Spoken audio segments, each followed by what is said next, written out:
चल के ही जाना है ना? ना ना गाड़ी गाड़ी से ही जाना है? गाड़ी से जाना है। और ये मैं आपको आगे बताता हूँ, अभी भर्तरी गुफा का है। अच्छा। भर्तरी गुफा जो राजा भर्तरी ने विक्रमादित्य के भाई थे ना, उनने समाधि लेके पूरी गुफाओं का रास्ता निकाला था, उज्जैन से हरिद्वार, ओमकारेश्वर और हर जगह जाने का। वो पूरी गुफाएं भी आपको वहीं देखने को मिलेगी। भर्तरी गुफा के लिए हम जा रहे हैं, हम ऑन द वे है और 5 मिनट में पहुंच जाएंगे। चलो।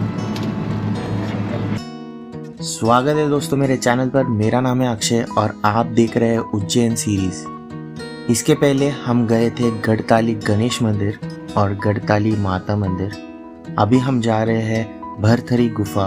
ये गुफा किस चीज़ के लिए फेमस है, इसकी कहानी क्या है, सब कुछ जानेंगे। तो चलिए निकलते हैं भर्तरी गुफा। 5 मिनट तो बहुत ज़्यादा हो गए, 2 मिनट में ही पहुंच गए। आपको बहुत सारी चीज़ें देखने की मिलेगी गुफाओं। अच्छा। टोटल गुफाओं का काम 10-15 मिनट में आप पूरा घूम लेंगे। तो आज हम बात करेंगे उज्जैन की भर्तरी गुफा और राजा भर्तरी, इनकी कहानी के बारे में। राजा भर्तरी जो ना सिर्फ उज्जैन के महान राजा थे बल्कि एक तपस्वी और लेखक भी थे। राजा भर्तरी जी का इतिहास बहुत दिलचस्प और रहस्य से भरा हुआ था। आइए जानते हैं उनके जीवन की कुछ खास बातें। उज्जैन के राजा विक्रम आदित्यनाथ के पिता महाराज गंधर्वसेन थे। गंधर्वसेन की 2 पत्नियां थी, एक से विक्रम आदित्यनाथ और दूसरे से भर्तरी का जन्म हुआ। जब महाराज गंधर्वसेन का निधन हुआ तो पूरी राज्य की जिम्मेदारी भर्तरी को दी गई, क्योंकि वो विक्रम आदित्यनाथ से बड़े थे। सब कुछ अच्छे से चल रहा था, लेकिन एक दिन उन्होंने सब कुछ छोड़कर संन्यास लेने का निर्णय क्यों लिया, उसके पीछे भी कई कथाएं हैं। भर्तरी जी की 2 पत्नियां थी, लेकिन उन्होंने तीसरी शादी भी की पिंगला नाम की एक सुंदर स्त्री से। पिंगला पर भर्तरी जी मोहित हो गए और पत्नी मोह में उन्होंने अपने कर्तव्यों को भुलाना शुरू कर दिया। ऐसे में एक दिन उज्जैन में एक तपस्वी गुरु गोरखनाथ जी का आगमन हुआ। राजा ने उन्हें बड़े आदर से अपने दरबार में बुलाया और उनका स्वागत किया। गोरखनाथ जी खुश होकर उन्होंने राजा को एक फल दिया और कहा, यह फल खाने से तुम हमेशा जवान रहोगे, तुम्हारी सुंदरता कभी कम नहीं होगी। राजा भर्तरी जी ने वह फल अपने पत्नी पिंगला को दे दिया, क्योंकि वह उन्हें बहुत ही प्यारी थी।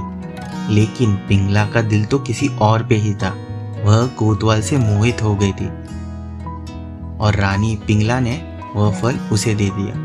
पर कहानी में एक और मोड़ भी था। कोतवाल का दिल तो किसी और पे ही था। वो एक वेश्या से प्यार करता था।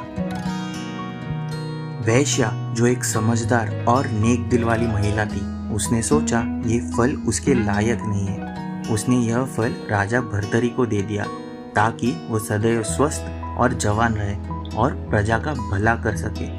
जब भर्तरी जी ने यह फल वापस देखा तो उन्हें शक हुआ और उन्होंने सबकी जांच शुरू कर दी।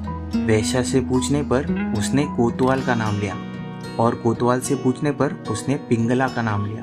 इस तरह राजा भर्तरी को पूरी सच्चाई का पता चला और वह समझ गए कि पिंगला ने उन्हें धोखा दिया है।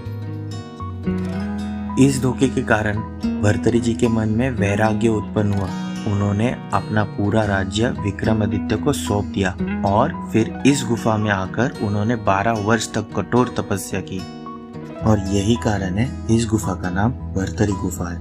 भर्तरी जी जो धर्म और नीति शास्त्र के ज्ञानी थे, उन्होंने विक्रमादित्य की मदद लेके इस गुफा से चारों धाम जाने का रास्ता बनाया। आज के समय ये रास्ते बंद किए गए। माना जाता है एक लड़के ने इसी रास्तों से 4 धाम जाने की कोशिश की थी, पर वो कभी लौट नहीं पाया। यही कारण है यह रास्ते अभी बंद किए गए।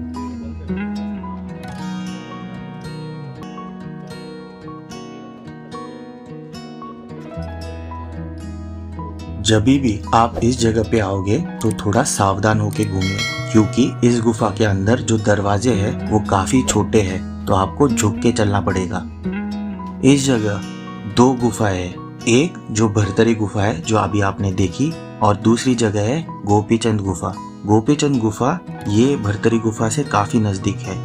गोपीचंद ये भर्तरी जी के भांजे माने जाते हैं और इस गुफा का नाम उन पे गिरा है।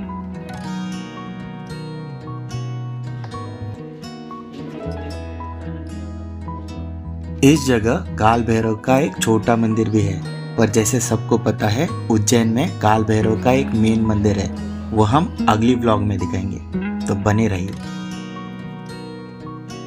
यहाँ पे 3 बार पूजा होती है, एक सुबह 8 बजे और जो आखिरी पूजा होती है वो रात के 10 बजे होती है। यहाँ पे माना जाता है कि कुछ लोग तांत्रिक क्रियाएं भी करते हैं, तो इसी के कारण यहाँ पे रुकना अलाउड नहीं है।